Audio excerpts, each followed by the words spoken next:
乾隆驾崩后，和珅权倾朝野，手握军机处、内务府，甚至连京城的禁卫军都在他干儿子的手里。按理说，他有无数次机会造反，甚至能让新皇帝嘉庆横死宫中。可为什么嘉庆仅仅用了15天，没动一兵一卒，就让这个二皇帝在白绫下结束了生命？甚至连和珅那些党羽，直到主子死了都没敢放出一个屁。这15天里，嘉庆到底玩了多少心理战？今天咱们就来深度拆解嘉庆是如何在死局中完成逆袭的。要理解嘉庆如何在短短15天内让和珅这种级别的权臣人间蒸发，我们必须把视线死死盯住乾隆咽气后的那第1个小时，因为这正是嘉庆整套心理屠杀战术的起点。很多人觉得嘉庆能赢是因为他是皇帝，这种看法太肤浅了。在当时的政治格局下，嘉庆虽然名义上接班了3年，但实际上他更像是一个被和珅全方位监控的高级秘书。和珅不仅是首席军机大臣，他还兼任步军统领，这意味着整个京城的武装力量、内务府的财政大权，甚至是嘉庆身边的每一个太监，都在和珅的掌控之中。如果嘉庆在乾隆驾崩的第一时间表现出任何一丝杀心，和珅只要一个眼神，就能让嘉庆在那个混乱的夜晚忧伤过度，随父而去。所以，嘉庆在核心逻辑的第1步，玩了一招最硬核的心理陷阱，那就是欲擒故纵的极致表演。他要把自己包装成一个完全离不开和珅的、只会哭泣的平庸继承人。当乾隆在养心殿闭上眼的那一刻，权大清最有权势的2个男人同时开始了一场不见血的博弈。和珅当时在想什么？他在观察新皇帝的成色。如果嘉庆这时候立刻召见亲信，调动兵马，和珅就会瞬间警觉并反扑。但嘉庆是怎么做的？他放声大哭，哭得比谁都惨，哭得甚至连仪态都不要了。他不仅自己哭，还拉着和珅的手，当着所有王公大臣的面，极其诚恳地说出了一句让和珅彻底放下戒备的话。他说：“皇考驾崩，朕心碎欲绝，丧礼大典千头万绪，若无中堂主持，朕实在不知该如何自处。”这句话不仅是给和珅戴高帽子，更是给和珅下了一套名为丧礼负责人的无形枷锁。嘉庆非常清楚，权力清洗的第1步绝对不是亮刀子，而是示弱。这种示弱要真实到让对手觉得你是个可以继续操纵的傀儡。这种心理战术的高明之处在于，他利用了和珅长期以来对他的轻视。在乾隆当太上皇的那3年里，嘉庆表现得极其平庸，甚至有点窝囊。和珅私下里根本没把这个年轻人放在眼里。嘉庆抓住这种心理惯性，在乾隆驾崩后的头几天，表现得像个完全没有主见的孝子，把所有行政指令、治丧流程统统交给和珅去办。和珅这时候心里其实是狂喜的，他觉得乾隆虽然死了，但他这个二皇帝的地位稳如泰山，甚至因为嘉庆的平庸，他还能把手伸得更深。这种心理上的降维打击，让和珅产生了一种致命的幻觉，他觉得自己依然掌握着局势，于是他没有第一时间去联系城外的党羽，也没有去检查禁卫军的布防，而是心甘情愿地钻进了嘉庆为他量身定做的灵堂囚笼。嘉庆这招欲擒故纵其实是在玩火，但他对火候的掌控极其精准。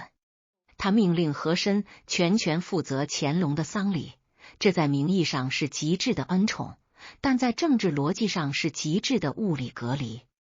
你想想看，乾隆的灵柩在哪，和珅就必须在哪。身为治丧大臣，他必须24小时守在乾清宫，这也就意味着和珅这个大清最有权势的总管，被合法的软禁在了皇宫的最核心地带。嘉庆通过这种方式，兵不血刃地剥夺了和珅的行动自由。在这个信息传递极慢的年代，一旦和珅失去了离开皇宫去和部下见面的机会，他那个庞大的利益网络就瞬间变成了一个瘫痪的巨人。那些分散在各部委、各行省的和珅党羽都在等着主子的消息，可主子此时正忙着在皇帝面前表现忠诚和悲痛，根本不知道嘉庆已经在这一片哀鸣声中悄悄开始切断他所有的外部连接。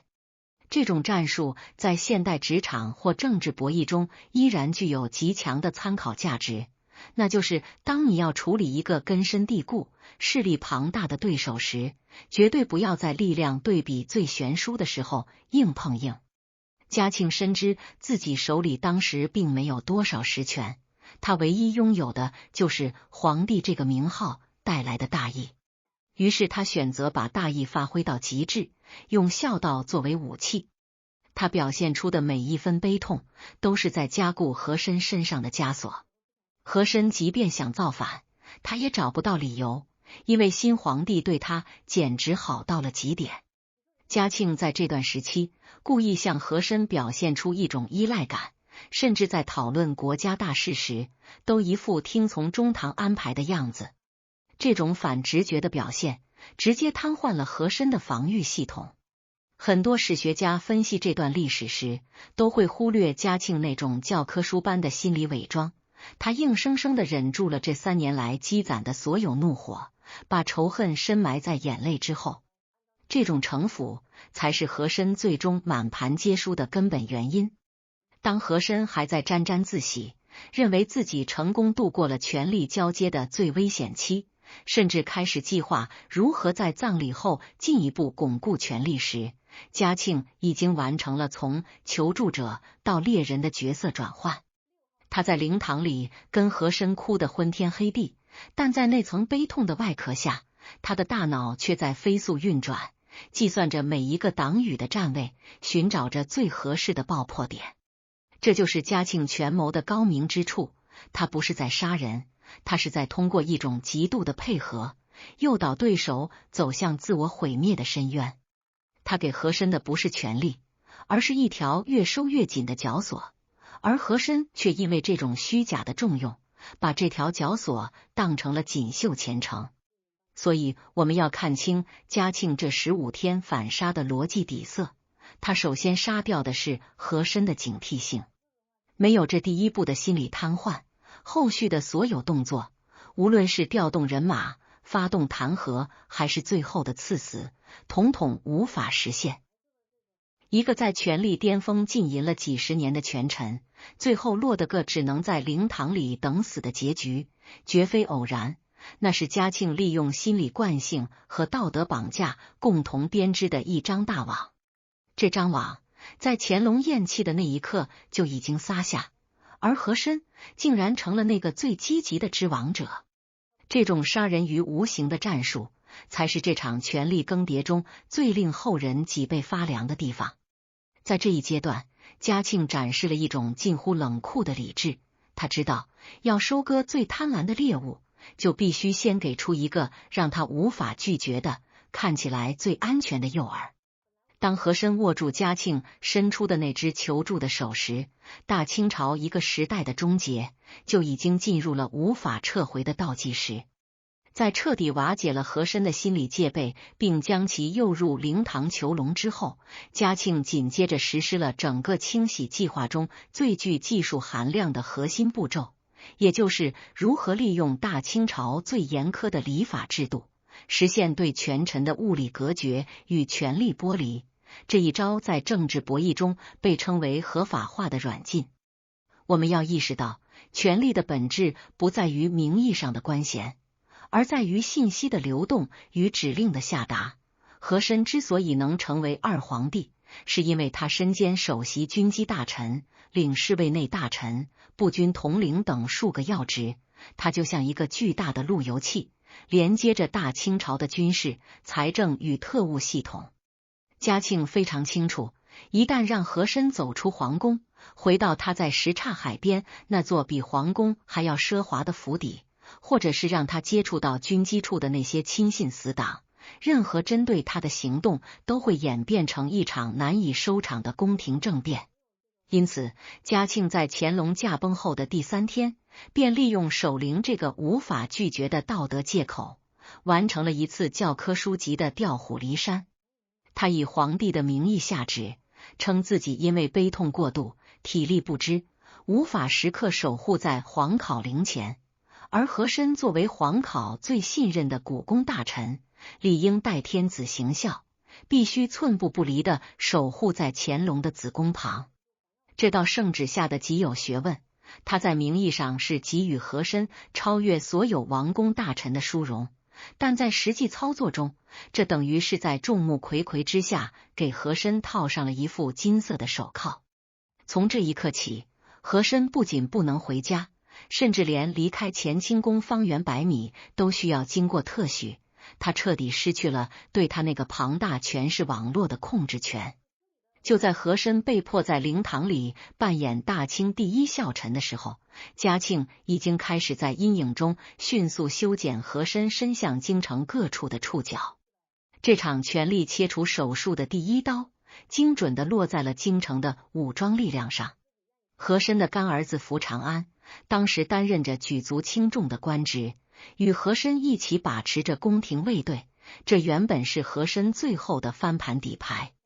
然而，嘉庆利用守灵期间人员调动频繁的乱象，以加强安全防务为由，调动了一批长期受到压抑，甚至与和珅有私怨的宗室王公进入内务府和神机营。这种调动在丧礼的混乱背景下显得极其自然，就像是在忙乱中临时增加人手，但每一颗被安插进去的棋子，都是嘉庆在暗中观察了3年后才选定的死士。和珅虽然身在灵堂，但他敏锐的政治嗅觉一定察觉到了风向的微变，可由于他被要求寸步不离子宫，他根本无法向外传递一封密信，更无法召见他的那些爪牙进行合谋。这种由于物理隔绝带来的信息黑洞，是摧毁一个权臣意志最有效的毒药。随着物理隔离的完成，嘉庆开始实施第2步权力剥离，切断和珅与文官系统的联系。在大清朝的权力格局中，和珅不仅是武力的掌控者，更是文官集团的领袖，无数官员的升迁都掌握在他手里。嘉庆在这一阶段展示了极高的博弈智慧，他没有大张旗鼓的撤换官员，而是利用沿路大开这一招，瞬间改变了朝堂的生态位。他在灵堂后的小憩间隙，秘密召见了几位素以耿直著称的言官，并透出一个极具诱惑力的信号：朕欲整饬朝纲，奈何孤立无援。这个信号像野火一样在官场迅速蔓延，原本那些对和珅趋炎附势的官员们敏锐地发现，那个曾经遮天蔽日的二皇帝竟然被困在宫里出不来了，而新皇帝表现出的果决与过去3年的平庸判若两人。于是，一种由于信息不对称产生的集体背叛开始了。原本是和珅门生的人，为了自保开始闭嘴；原本中立的人，开始准备弹劾的草稿。这种权力的坍塌是从基层向上蔓延的，而身处灵堂中央的和珅，由于无法接触到任何外界的耳目，依然只能通过嘉庆那张充满悲伤与依赖的脸来判断局势。他甚至还在安慰自己，认为只要丧礼一结束，他就能重新拿回失去的控制权，却不知道他苦心经营20年的政治基石，正随着每一个守灵夜晚的流逝而化为齑粉。更绝妙的是，嘉庆在这一过程中玩弄了一手极其高明的道德绑架。他不仅让和珅守灵，还要求和珅在灵前亲自起草和审核所有关于乾隆一生的评价文书。这表面上是让和珅继续行使首席军机大臣的职权，实际上是把他所有的精力都耗费在繁琐的文字工作和沉重的礼仪活动中。这种高强度的精神和体力消耗，让已经60岁的和珅疲于奔命。人在极度疲劳和长期缺乏睡眠的情况下，反应速度和决策能力会断崖式下跌。嘉庆正是要利用这种生理极限，消磨掉和珅最后的斗志。想象一下那个场景，深更半夜的乾清宫，白幔飘飘，烛影摇晃，和珅跪在灵前，一边要忍受着丧父般的悲痛表演，一边要应付新皇帝那看似谦卑实则密不透风的询问，而他的眼角余光一定能看到那些曾经对他唯唯诺诺的侍卫们，眼神正变得越来越冰冷。这种环境给予的心理压力，比直接关进大牢还要恐怖，因为他维持了一种随时可能爆发的临界状态。在这场针对和珅的物理与权力隔离中，嘉庆还完成了一次关键的财务控制。和珅被称为大清首富，他的财富不仅是奢侈生活的来源，更是他收买人心的军费。嘉庆利用治丧期间内务府账目交接的借口，派遣了自己的老师朱圭和心腹大臣秘密进驻户部和内务府，开始查验那些被称为和中堂私人提款机的账目。这一招是釜底抽薪，因为任何政治组织的忠诚度都是建立在利益分配基础上的，一旦和珅的财权被冻结，他那些遍布全国的眼线和死士就会瞬间失去动力。在这个15天周期的中段，嘉庆已经完成了对和珅的全面合围。武力上，通过宗室接管禁卫军完成了换岗；文官上，通过言官开路造好了舆论；财务上，通过秘密查账切断了血供。而和珅呢，他依然只能跪在那个充满指挥味的灵堂里，机械地进行着叩头和哭嚎。他那原本足以颠覆江山的巨大能量，竟然在嘉庆编织的这套孝道大网中被消耗得一点不剩。这种杀人不见血的隔离，其精妙之处在于它完全符合大清朝的宪法礼制。你无法反抗，因为反抗礼制就是反抗皇权，就是反抗你的先主。嘉庆就是用和珅自己最擅长的规矩，把和珅活活勒死在了规矩里。当嘉庆在第10天左右突然变脸，由悲痛的孝子瞬间转变为冷酷的审判者时，和珅才猛然惊觉，自己这几天所守护的不仅是乾隆的棺材，更是他自己的墓穴。而那些他曾经认为不可撼动的权利，早已在这15天的合法隔绝中，由于失去流动性而变成了一堆毫无意义的符号。在完成了心理麻痹与物理隔绝这2步致命的电赛之后，嘉庆终于祭出了整场权力收割中最具杀伤力，也最能瓦解和珅最后防线的杀手锏，那就是将这场原本带有私人恩怨色彩的政治清算，迅速转化为一场全社会参与的正义名义下的舆论大清洗。这一步的核心逻辑在于，嘉庆深知要彻底毁灭一个权倾朝野20载的人物，仅仅靠皇帝的一道圣旨是不够的，如果处理不当，极易引发官场的大规模震荡甚至动乱。因此他必须在最短的时间内，通过数据爆破式的财富揭秘，将和珅从一个高不可攀的二皇帝彻底打落为大清朝人人得而诛之的国之巨擘。嘉庆在乾隆驾崩后的第8天到第12天，开启了一场堪称古代版大数据反腐的舆论风暴。他不仅要没收和珅的钱，更要借这些钱来买断全天下文武百官的忠诚，并将和珅多年积累的政治资产瞬间清零。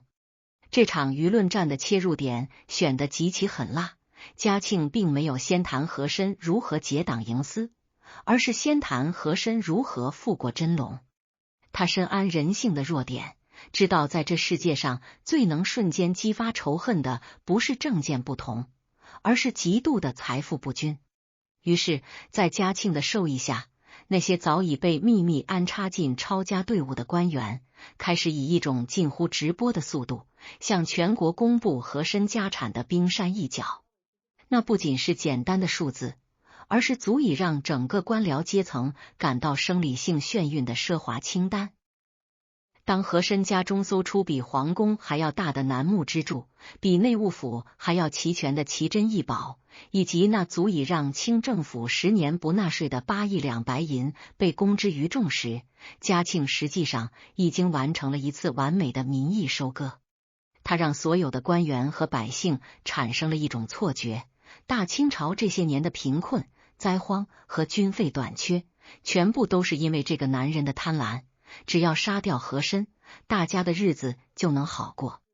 这种将国家矛盾转移到个人身上的战术，瞬间让和珅成为了一个被彻底孤立的符号。这种数据爆破带来的直接后果，就是和珅苦心经营20年的文官护城河在一夜之间崩塌。原本那些还在观望，甚至准备在关键时刻拉和珅一把的门生故吏，在看到那份足以让九族被灭的财富清单后，第一时间想的不再是如何营救恩师，而是如何通过疯狂的弹劾来完成政治切割。嘉庆在这个阶段表现出了极高的博弈智慧，他故意在朝堂上摆出一副朕不敢相信中堂竟如此糊涂的痛心疾首状，这实际上是给所有官员发了一张投名状，谁弹劾的最狠，谁就能在这场清算中洗白自己。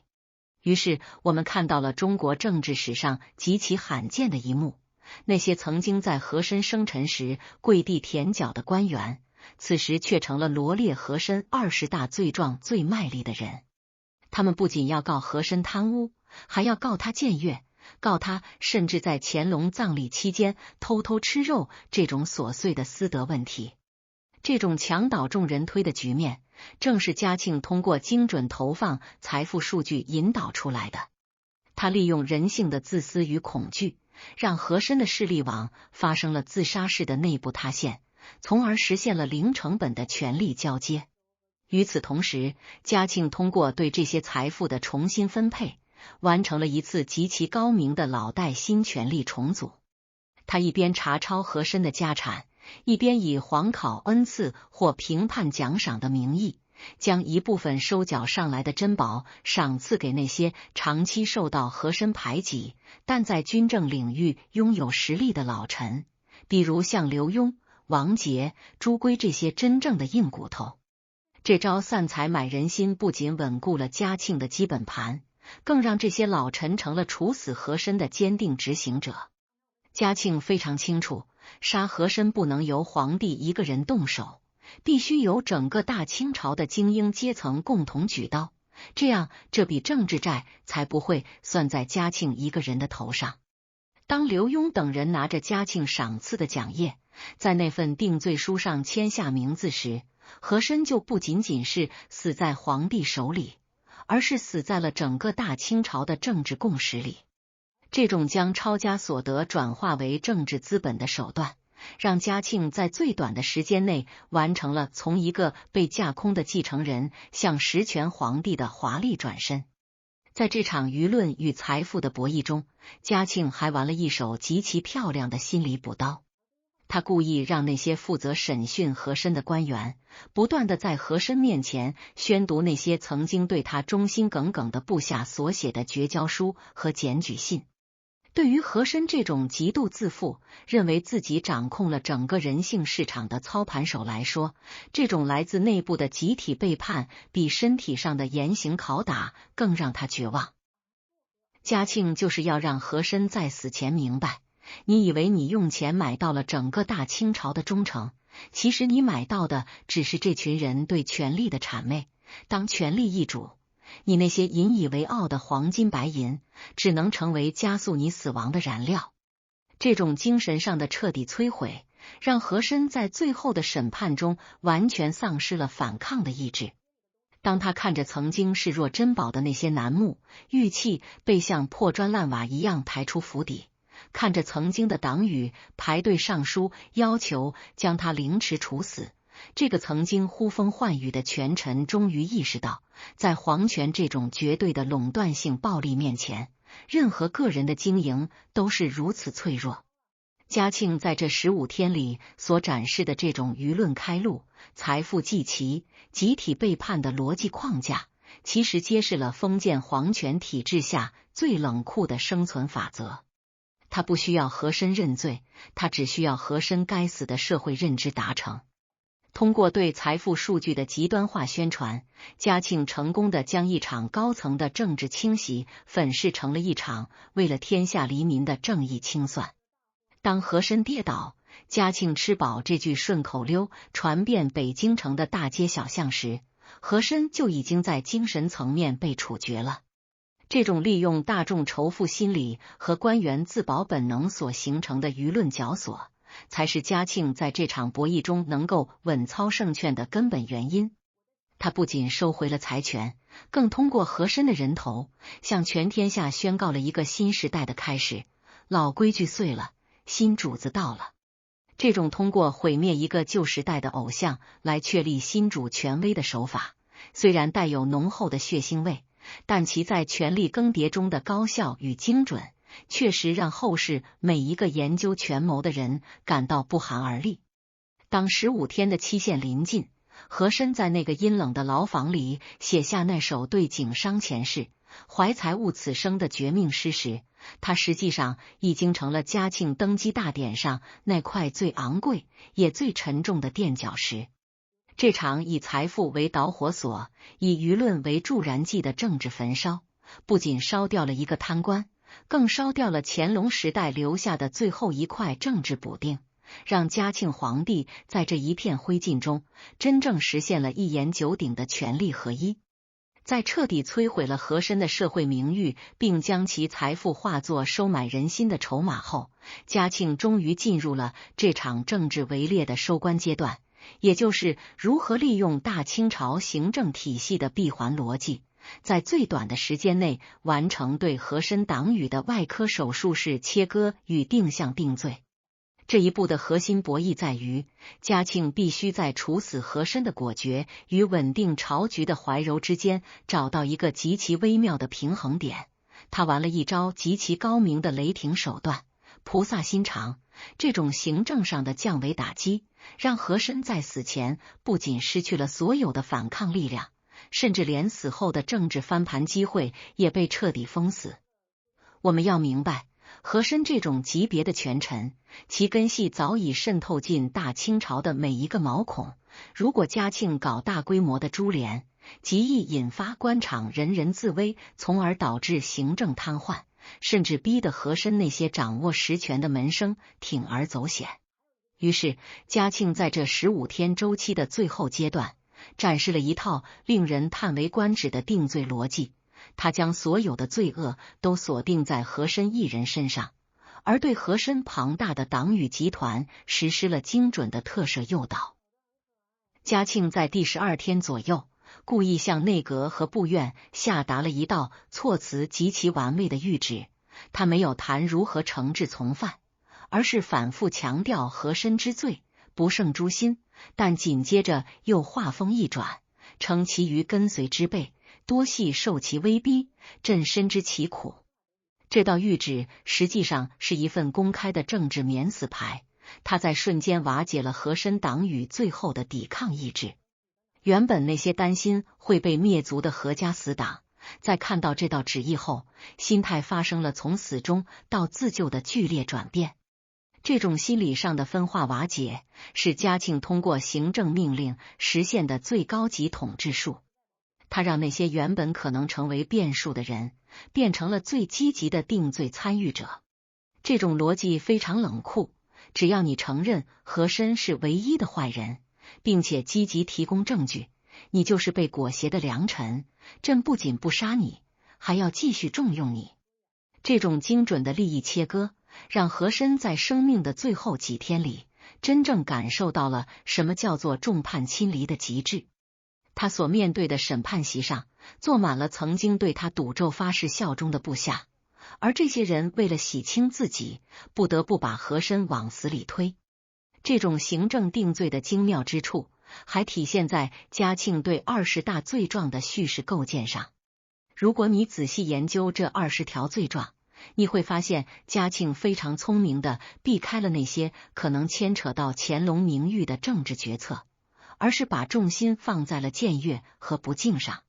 比如和珅在乾隆病重期间谈笑风生，和珅私自骑马入宫，和珅家里的装修标准超过了亲王。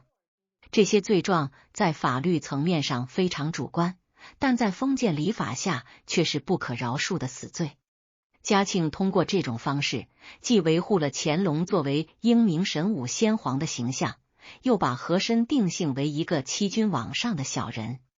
这种叙事逻辑让所有的大臣都无话可说，因为谁要是替和珅辩护，谁就是在挑战忠和孝这两个立国之本。嘉庆利用这种道德高地，把行政审判变成了道德处决，这种杀人诛心的战术，让和珅在法理上成了一个死人，而在政治上成了一个被彻底清算的遗迹。更深层的逻辑在于，嘉庆在定罪的过程中，还玩了一手极其高明的快进式司法程序。在大清朝，正常审理一个一品大员，往往需要数月甚至半年的反复核查，但嘉庆却以不忍皇考陵前有此类巨度玷污为由，强行将整个法律流程压缩到了几天之内。他之所以这么急，是因为他深知权力的真空期越短，反扑的可能性就越小。在这一阶段，嘉庆亲自审核每一份口供，亲自圈定每一条罪名。他的这种勤勉背后，实际上是对权力的极度渴望和对局势的严密监控。他让和珅在一种由于极度高效带来的眩晕感中走向终结。当和珅还在思考如何利用自己的门生去走太后的后门，或者是寻找法律漏洞进行申诉时，嘉庆的赐死诏书已经送到了廷记处。这种行政上的降维打击，本质上是嘉庆利用皇帝在丧礼期间拥有的临时特权，绕过了所有可能产生阻碍的官僚程序，实现了一次完美的政治突袭。在处理和珅余孽的过程中，嘉庆还展示了一种极其老练的分级管控战术。他把和珅的党羽分为3类，第一类是和珅的骨干和家属，比如福长安这种，他先是判死刑，然后又在最后关头将其由斩监后转为软禁，这种死里逃生的恩典，让这些原本最有反抗能力的人瞬间对嘉庆感激涕零，从而彻底断绝了他们为和珅报仇的念头。第二类是中层的行政官僚，嘉庆只撤职不美产，保留了他们的生活余地，让他们能够平稳过渡。第三类是下层的执行者，嘉庆干脆既往不咎。这种像剥洋葱一样层层弱化、精准拆弹的做法，让大清朝的行政机器在失去和珅这个主轴后，依然能够平稳运行。嘉庆不是在简单的杀人，他是在通过和珅这桩案子重新梳理大清朝的权力经纬。他通过这一系列的定罪和赦免，向全天下昭示了一个真理：只有皇帝才是唯一的恩典来源，任何试图通过结党营私来获取安全感的行为，在绝对的皇权面前都是徒劳。这种逻辑拆解到最后，其实就是嘉庆在15天内完成的一次全方位的政治整容。他把和珅这个乾隆时代的污点，通过行政定罪的方式彻底切割、打包，扔进历史的垃圾堆。他让所有的官员明白，乾隆朝的辉煌是属于皇帝的，而乾隆朝的腐败是属于和珅的。这种甩锅艺术的背后，是嘉庆作为成熟政治家对权力的极致整合。他利用和珅的死，不仅换回了天文数字的财富，更换回了官僚集团对新皇的绝对敬畏。当那条白绫送到和珅面前时，和珅实际上已经没有什么可以失去的了。他的金钱成了国家的，他的部下成了嘉庆的，他的名誉成了反面教材，甚至连他死后的尸体都要感激嘉庆没有将其凌迟的法外开恩。这种行政闭环的构建，标志着嘉庆真正从一个影武者变身成了紫禁城唯一的主人。这15天里的每一步定罪，都是嘉庆在给大清朝这艘千疮百孔的巨轮更换零部件。虽然他没能根除腐败的土壤，但他确实通过这场教科书级的行政手术，为自己赢得了至少20年的统治稳定性。这就是嘉庆杀和珅的终极行政逻辑，他用最小的代价实现了最大的权力收割，他用最狠的手段包裹了最伪善的仁慈。他让和珅在死前看透了官场的凉薄，更让后世看清了封建皇权在处理内部危机时那种冷酷而精准的计算能力。当15天的硝烟散去，嘉庆站在养心殿的台阶上，看着那些对他三呼万岁却再也不敢抬头看他一眼的百官时，他知道这15天里晚死的不仅仅是一个和珅，更是那个曾经让他如履薄冰的名为二皇帝的旧时代。这种权力置换的高效性，至今读来依然让人感到一种透骨的寒意，因为它证明了在绝对的体制力量面前，任何个人的权谋和财富都不过是暂借给你的云烟。皇帝想收回时，你不仅要交出命，还要交出所有的尊严。当那条白绫最终递到和珅面前时，这场为期15天的权力围猎已经不仅是一场单纯的清算，而演变成了一次对封建皇权运作逻辑的终极献祭。嘉庆在这一刻所展示的冷酷与决绝，实际上揭示了清王朝进入中晚期后，统治阶层在处理内部溃败时那种近乎自残式的自救本能。我们要把视角从乾清宫的白幔移开，去审视那个在15天喧嚣之后陷入死寂的北京城。你会发现，嘉庆皇帝真正的高明之处，在于他并没有随着和珅的断气而停止思考，相反，他在那条白绫垂下的瞬间，已经开启了对大清朝未来20年政治走向的深度重构。和珅死后，嘉庆面临的不再是一个具体的敌人，而是一个由于长期贪腐、奢靡和官僚主义而变得极度脆弱的国家机器。他必须利用和珅的人头，作为安抚民心与整治吏治的药引子。在嘉庆的逻辑里，和珅的死只是一个符号，它代表着乾隆时代那种好大喜功、粉饰太平的政治美学的终结，而他要迎来的是一个以守成、节俭、务实为底色的嘉庆时代。这种政治转型的阵痛在和珅死后的第一个清晨便显露无遗。嘉庆在那一天的早朝上表现出了一种极其反差的宽仁，他亲自下旨，停止了所有针对和珅党羽的进一步扩大化调查，甚至下令将查抄过程中涉及的一些私人信件当众销毁。这绝非因为他心慈手软，而是因为他深刻意识到，如果继续深挖，整座紫禁城甚至整个行省官场都会因为恐惧而彻底停摆。嘉庆在用这种方式告诉全天下的官员，旧账已经随着和珅的骨灰一笔勾销，从今往后，你们唯一的效忠对象只有朕。这种收放自如的政治手腕，让那些曾经在和珅门下战战兢兢的官僚们瞬间感受到了一种劫后余生的宗教式狂热。他们开始成倍地向新皇帝宣誓效忠，试图通过加倍的勤勉来洗刷掉身上的和党烙印。嘉庆通过这15天的急速清算，不仅收缴了财富，更完成了一次对官僚集团的大规模心理格式化。这种通过制造极度恐怖后再施予极度恩惠的手段，是帝王术中最上乘的心理操纵。然而，当我们跳出权谋的迷雾，去观察这场博弈对大清朝命运的深远影响时，会发现这种外科手术式的清算其实带有某种悲剧性的局限。嘉庆杀掉了和珅，拿回了那笔足以让国库充盈的财富，但他并没有，或者说他无法动摇产生和珅的那片土壤。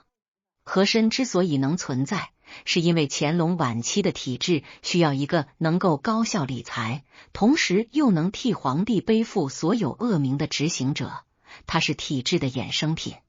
嘉庆在15天内玩死了和珅，却发现自己很快就陷入了另一种困境。当大清朝失去了和珅这个最牛的理财管家后，庞大的官僚机构开始陷入一种由于极度清廉包装下的极度无能。那些新提拔上来的清流官员，虽然道德高尚，却不懂得如何调动资源，不懂得如何处理日益尖锐的社会矛盾。嘉庆在那笔巨款花光之后，惊觉国家财政并没有因为贪官的消失而好转，反而因为行政效率的低下而日益枯竭。这或许是嘉庆在处死和珅时未曾料到的蝴蝶效应，他赢得了权力的绝对值，却输掉了制度的生命力。我们需要反思的是和珅在生命最后时刻的心理善变。根据那些贴身太监的回忆，和珅在临终前并没有表现出太多的愤怒，更多的是一种看透局势后的荒诞感。他或许在想，自己这20年如履薄冰的经营，在皇帝眼中不过是一头被养肥的年猪。他自以为掌握了人性的贪婪，却忘记了皇权本身就是一种超越人性的结构性暴力。和珅的死象征着清朝能臣政治的彻底破产，取而代之的是一种名为平庸政治的恶性循环。嘉庆皇帝此后20年的统治，始终没能走出这15天的阴影。他变得日益多疑、古板且固执。他试图通过个人的勤勉去修补这台已经生锈的机器，却不知道在他掐死和珅的那一刻，也顺带掐断了体制内最后一丝灵活变通的可能性。他从一个年轻皇帝的隐忍出发，经过15天缜密的政治围猎，最终归结为一个封建王朝不可逆转的黄昏。嘉庆在赢回权力的同时，也亲手锁死了清朝改革的最后一扇窗户。他用和珅的鲜血染红了自己的龙袍，却没能看清门外那个正在巨变的世界。当他在15年后面对满目疮痍的江山和此起彼伏的起义时，是否会想起那个在灵堂里陪他一起痛哭，却被他反手送上断头台的男人？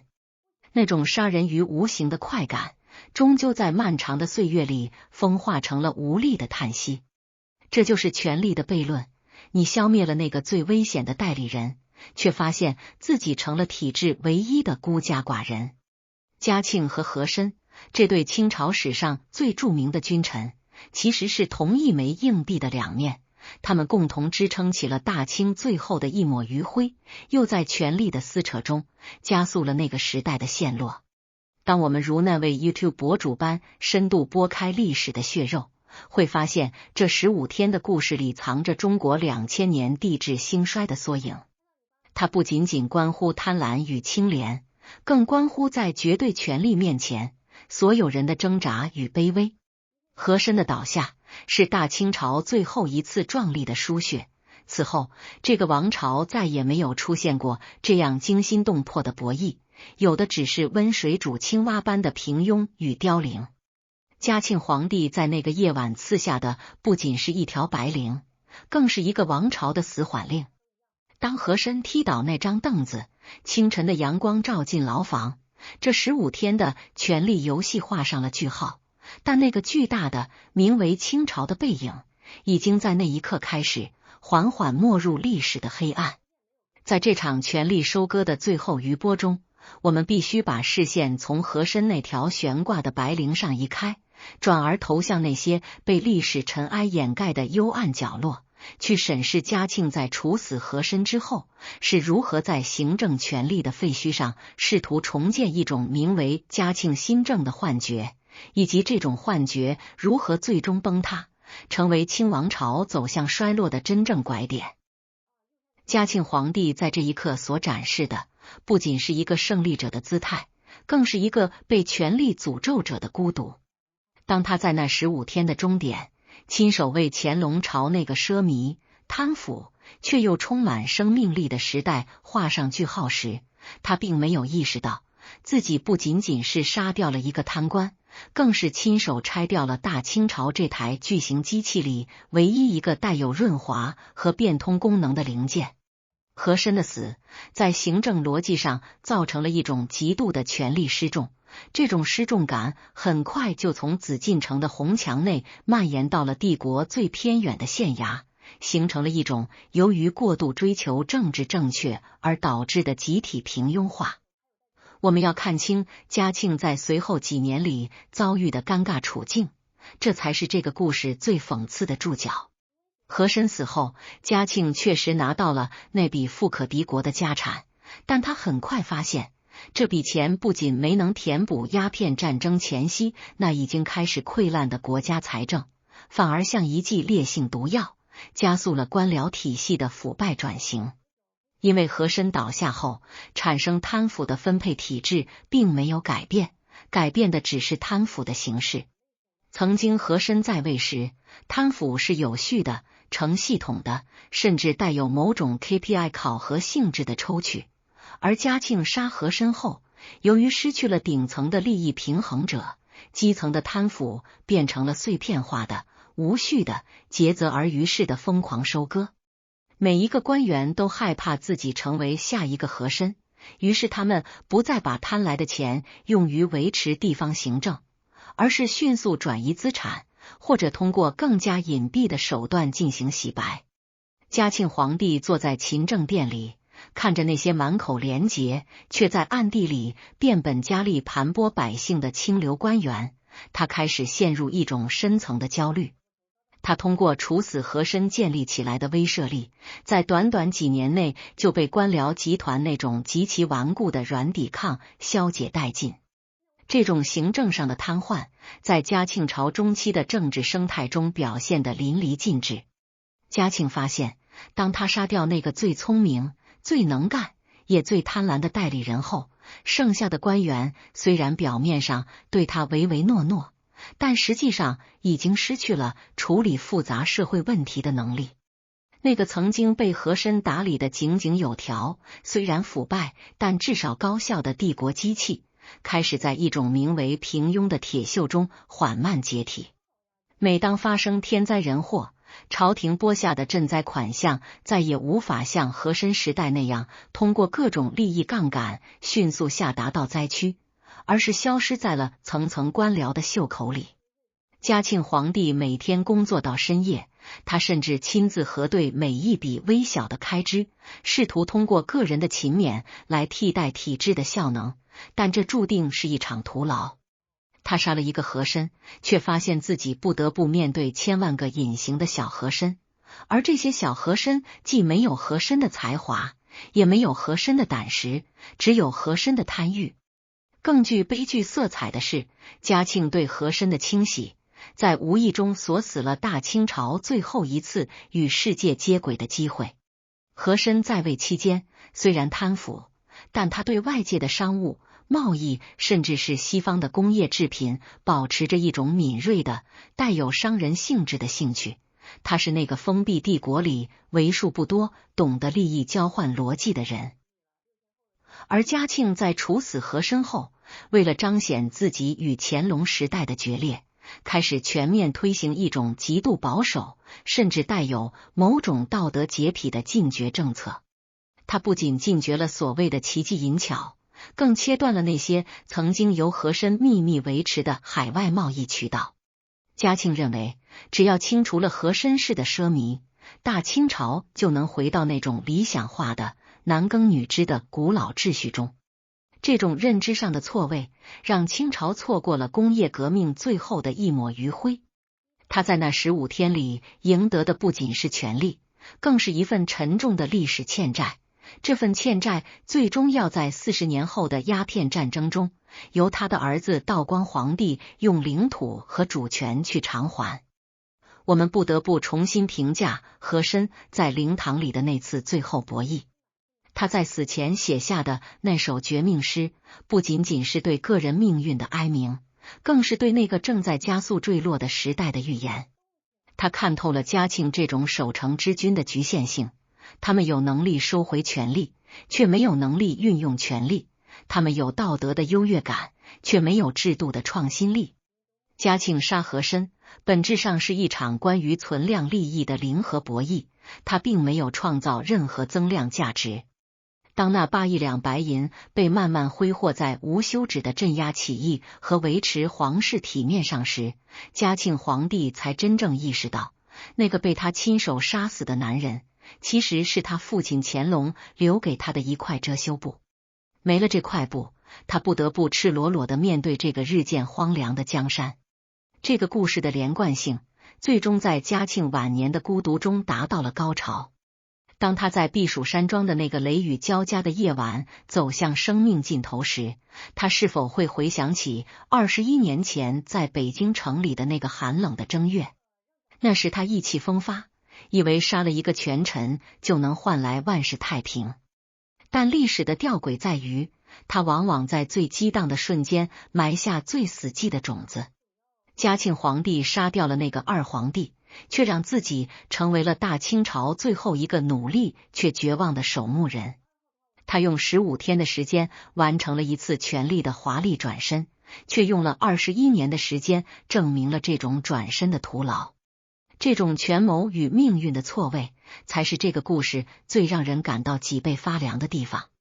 他告诉我们，在一个已经腐烂的根系上，哪怕你砍掉最高的那枝毒花，也无法阻止整棵大树的枯萎。嘉庆和和珅这两个在历史大戏中对垒的男人，其实都不过是那个宏大悲剧里被命运操弄的棋子。在这场权力大清洗的余波中，我们不仅要看到和珅个人的陨落，更要穿透那层血色的迷雾，去观察嘉庆在处死这位权臣之后，是如何在行政权力的真空地带试图重构一种名为嘉庆新政的幻觉，以及这种幻觉如何最终在现实的铁壁上撞得粉碎。嘉庆皇帝在这一刻所展示的，不仅是一个胜利者的杀伐果断，更是一个被体制诅咒者的深度孤独。当他在15天的终点，亲手为乾隆朝那个奢靡、贪腐却又充满扩张欲望的时代画上句号时，他并没有意识到，自己不仅仅是杀掉了一个贪官，更是亲手拆掉了大清朝这台巨型机器里唯一一个带有润滑和变通功能的精密轴承。和珅的死，在政治底层逻辑上造成了一种极度的失重感，这种感触很快就从紫禁城的红墙内蔓延到了帝国最偏远的基根，形成了一种由于过度追求政治正确而导致的集体平庸化。我们要深刻洞察嘉庆在随后20年里遭遇的尴尬处境，这才是这段历史最讽刺的注脚。和珅死后，嘉庆确实拿到了那笔富可敌国的家产，但这笔财富并没有像他预想的那样成为大清中兴的基石，反而像一剂烈性毒药，加速了官僚体系的隐形溃败。因为产生和珅的土壤，那种绝对军权下的利益分配机制，并没有因为一个人的死亡而改变，改变的只是贪腐的颗粒度。曾经在和珅时代，贪腐是有序的、成系统的，甚至带有某种 KPI 考核性质的集中抽取。而在嘉庆杀和珅后，由于失去了顶层的利益平衡者和资源调度者，基层的贪腐变成了碎片化的、无序的、竭泽而渔式的疯狂收割。每一个官员都害怕自己成为下一个被祭旗的和珅，于是他们不再把贪来的钱用于维持地方行政或疏通政治关节，而是迅速将其转化为实物藏匿，或者通过更加隐蔽的手段进行洗白。嘉庆坐在养心殿里，看着那些满口廉洁却在暗地里变本加厉盘剥百姓的清流官员，他开始陷入一种深层的焦虑。他通过处死和珅建立起来的威慑力，在短短几年内就被官僚集团那种极其顽固的软抵抗彻底消解。这种无声的对抗比和珅当权时的明目张胆更为致命。这种行政上的瘫痪，在嘉庆朝中期的政治生态中表现得淋漓尽致，也让我们看清了嘉庆权谋逻辑中的最大盲点。他杀掉了那个最聪明、最能干也最贪婪的代理人，却发现剩下的官员虽然对他唯唯诺诺，但实际上已经失去了处理复杂社会矛盾的能力。那个曾经被和珅打理得井井有条，虽然腐败，但至少高效运行的帝国机器，开始在一种名为平庸的铁锈中缓慢解体。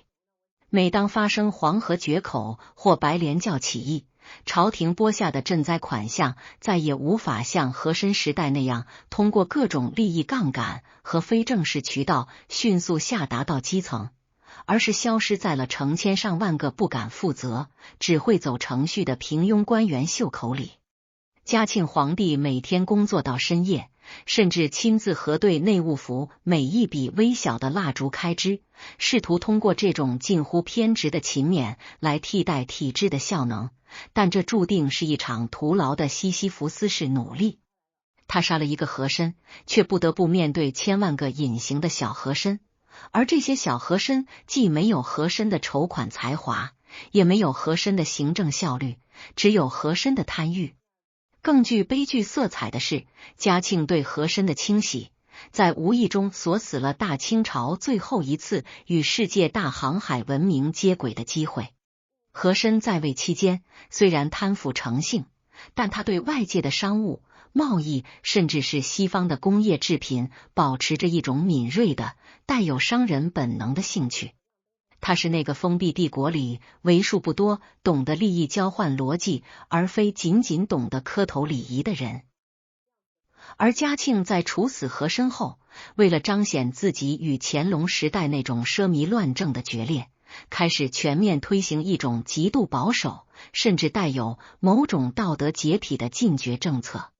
他不仅禁绝了所谓的奇技淫巧，更切断了那些曾经由和珅秘密维持的海外贸易灰色渠道，试图让大清朝回到那种理想化的男耕女织的古老道德秩序中。这种认知上的时代错位，让清朝错过了工业革命最后的一抹余晖。嘉庆在那15天里赢得的不仅是绝对的权力，更是一份沉重的历史欠债。这份欠债最终要在40年后的鸦片战争中，由他的后代用领土和主权去痛苦的偿还。我们需要重新审视和珅在生命最后时刻留下的政治预言。他在死前写下的绝命诗，不仅仅是对个人命运的哀鸣，更是对那个正在加速坠落的时代的最后洞察。他看透了嘉庆这种守成之君的局限性。他们有能力收回权力，却没有能力运用权力去创造未来。他们有道德的优越感，却没有制度的生命力。